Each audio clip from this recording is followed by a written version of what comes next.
Et bonjour à tous, c'est Arthur chaîne CryptoRobot, j'espère que vous allez bien et on se retrouve pour une nouvelle vidéo. Aujourd'hui, on va compléter deux playlists qu'on a sur la chaîne CryptoRobot. La première, c'est l'analyse de stratégie du YouTube US, international, européen, français, tout ce que vous voulez. Le but, c'est de prendre des vidéos qui présentent des stratégies et de les backtester pour voir si la philosophie sous-jacente ou du moins les performances sont réelles. L'avantage de cette playlist, c'est aussi que vous allez pouvoir découvrir des nouveaux indicateurs, tout ça codé que vous allez pouvoir directement utiliser. La deuxième playlist qu'on va compléter aujourd'hui, c'est ce qu'on a pu commencer dans une précédente vidéo où je vous présentais une de nos stratégies en TradingView, directement codée en PanScript.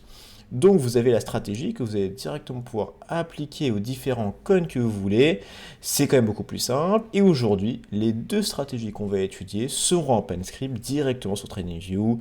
Ce sera beaucoup plus sympa et beaucoup plus visuel pour backtester les différentes stratégies. On va tout de suite commencer avec une strat qui j'ai retrouvé pas mal de fois, que ce soit sur le YouTube français, le YouTube US, je crois que j'ai vu 3 vidéos différentes avec la même stratégie, donc on va la regarder tout de suite. Elle se compose de 3 indicateurs différents. Le STC, cette petite chose-là qui oscille entre des petites zones vertes et des petites zones rouges. On a une EMA long terme et enfin on a le Trend Trader. J'ai donc codé la stratégie en PanScript et ça ressemble à ça. On retrouve bien, excusez-moi, les 3 indicateurs, donc le fameux STC, cette chose qui oscille entre 100 et 0. On a le M à long terme et enfin le Trend Trader. Le Trend Trader, c'est un assemblage de moyennes mobiles avec une composante de l'ATR et le STC, on va voir juste après, c'est un tout petit peu compliqué. Le but de cette stratégie est tout simple. On a l'EM à long terme qui est là pour nous protéger.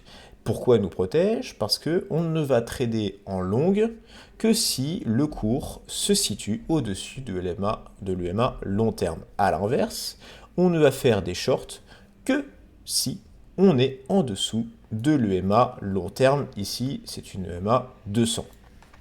Déjà, ce premier point, c'est pour avoir une certaine tendance.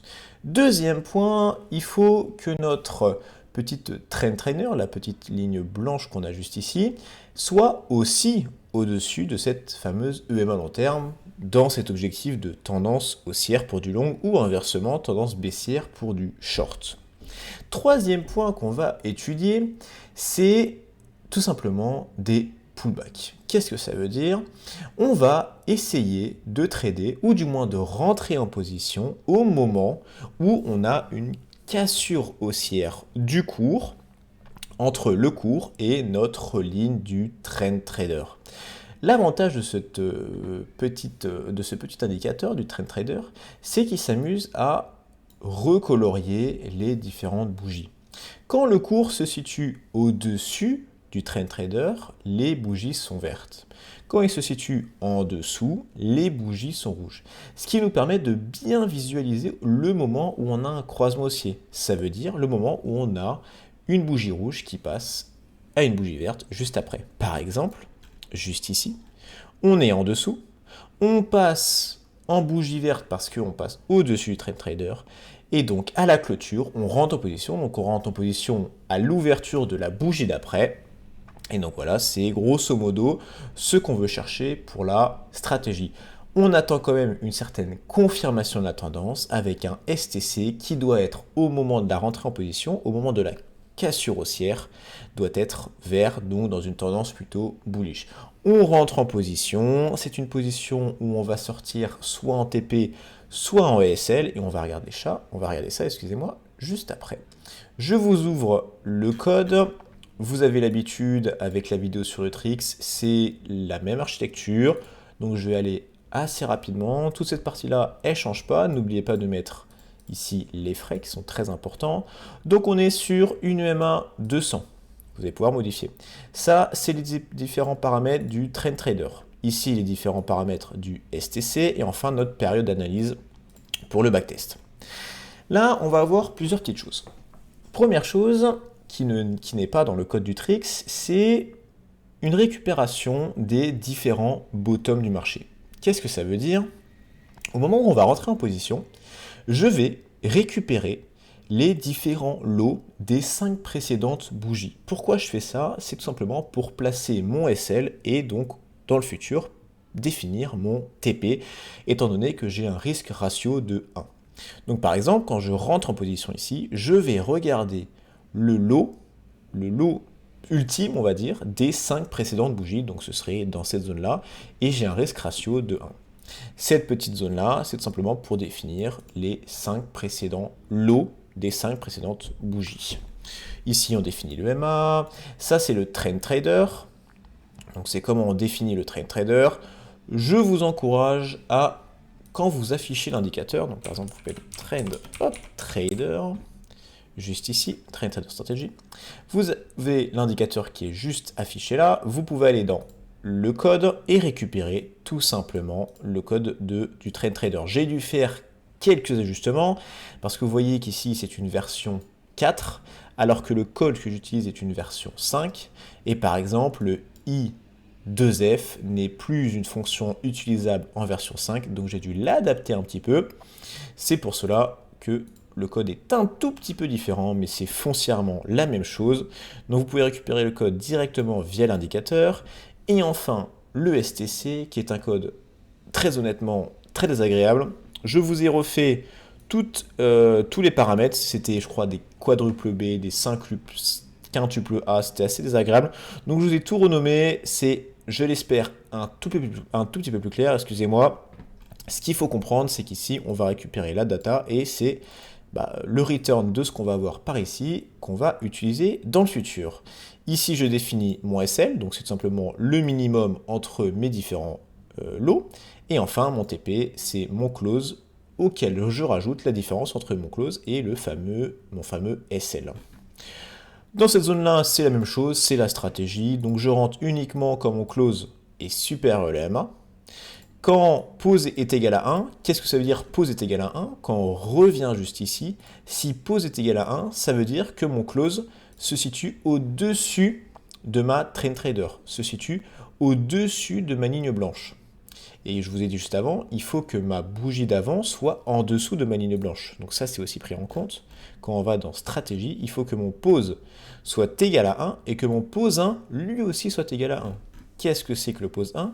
C'est tout simplement ma source 1 que vous retrouvez juste ici, qui est tout simplement le cours de clôture de ma précédente bougie, qui lui doit être inférieur à ma courbe de Trend Trader, une bougie en avance aussi.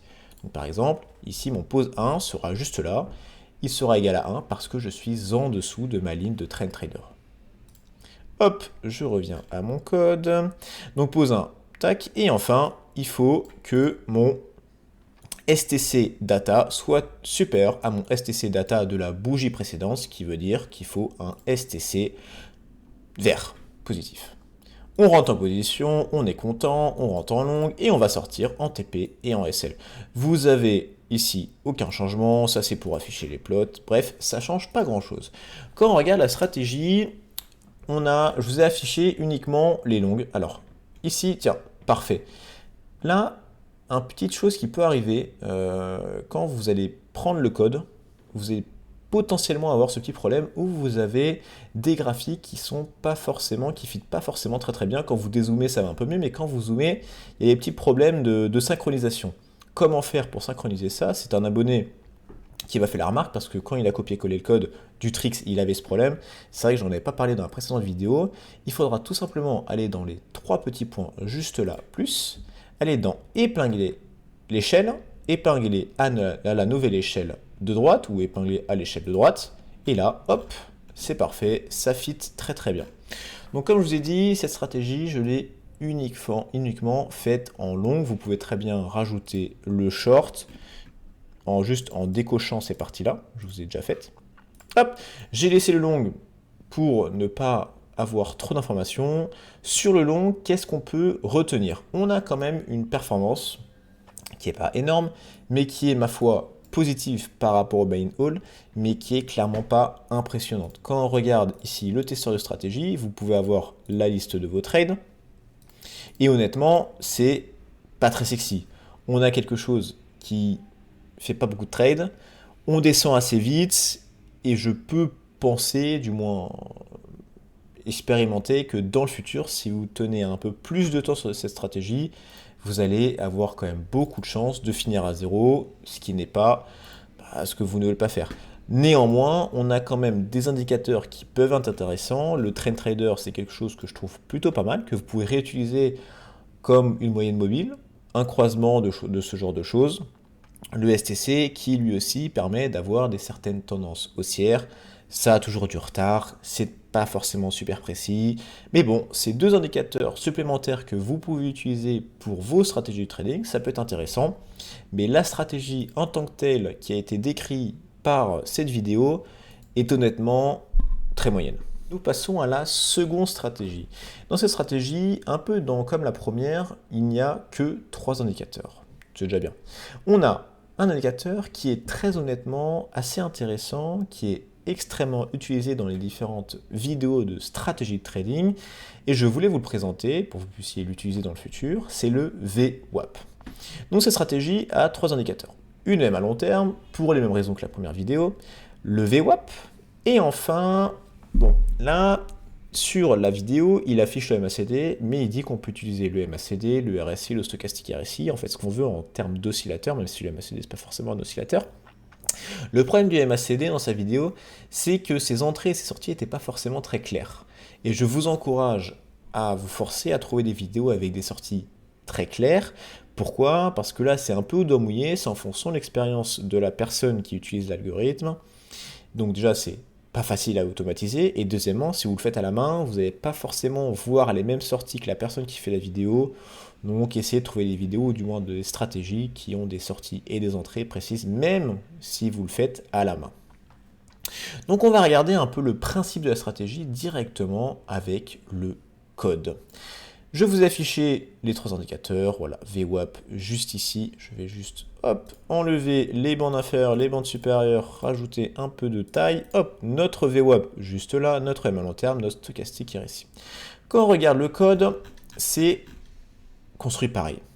Première si on s'en fiche, notre MA période 2600, notre stochastique RSI, notre période d'analyse, et enfin l'indicateur VWAP qui est assez désagréable. Pour être tout à fait honnête, je suis allé dans VWAP, j'ai pris prix moyen pondéré par le volume, et je l'ai tout simplement copié-collé, c'est très désagréable, je ne voulais pas forcément le changer. Ce qu'il faut retenir, c'est que les 3 parties de l'indicateur, donc la ligne VWAP et la bande supérieure et la bande inférieure, sont résumées juste ici. Donc vous avez la description des indicateurs juste là que vous pouvez directement récupérer. Quand on définit les indicateurs, en sachant que le VWAP est déjà défini, il ne reste plus qu'à définir notre EMA et notre stochastique RSI. Donc on va essayer de comprendre comment marche la stratégie en regardant les entrées en position. Comme je vous ai dit, je vous ai affiché le long et le short. Pour entrer en long, il faut que notre prix soit supérieur à notre EMA long terme classique. On veut une tendance haussière, donc on ne va chercher que des longues. Il faut que notre VWAP value soit supérieure à notre EMA, donc une confirmation d'une tendance haussière. Il faut que cette fameuse ligne bleue soit supérieure à notre EMA long terme. Enfin, il faut que notre K, donc notre K c'est notre stochastique RSI, soit inférieur à la barrière longue. Barrière longue qui est une variable que j'ai définie et que vous allez pouvoir changer. Alors je ne sais plus où je l'ai mis. C'est une variable, voilà, juste là, barrière longue, barrière short. J'ai défini la barrière longue à 30 et j'ai défini la barrière short à 70, que vous allez pouvoir changer dynamiquement. Pourquoi j'ai défini ça? En me disant, on va essayer d'aller chercher une tendance haussière et en même temps, une confirmation qu'on est dans une zone plutôt de survente plutôt que une zone de surachat. C'est pour ça que j'ai mis cette fameuse barrière à 30. Donc il faut que notre K soit inférieur à notre barrière longue qui est 30. Il faut que notre SR1, même chose que dans le précédent code, c'est notre bougie de close précédente, soit inférieur à notre VWAP value de la bougie précédente. Encore une fois, il faut une cassure. Si on est dans cette configuration du long, il faut une cassure haussière. Hop, hop là. Il nous faut une cassure haussière de notre VWAP, juste là. on retourne là, hop.